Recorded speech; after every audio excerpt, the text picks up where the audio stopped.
అన్నదానం అన్నదానం అన్నదానం అన్నదానం అన్నదానం.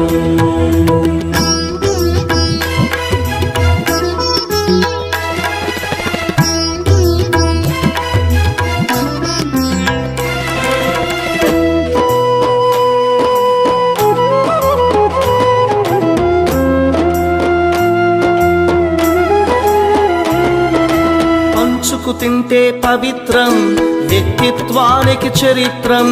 అతిథి దేవో భవ, అతిథి దేవో భవ. పరులకు పెట్టని అన్నము గరళంతోడ సమానము. పొట్టకు తిన్నది భోగమే, పెట్టినదెప్పుడు త్యాగమే. అతిథి దేవో భవ, అతిథి దేవో భవ. అన్నం పెట్టే చేతు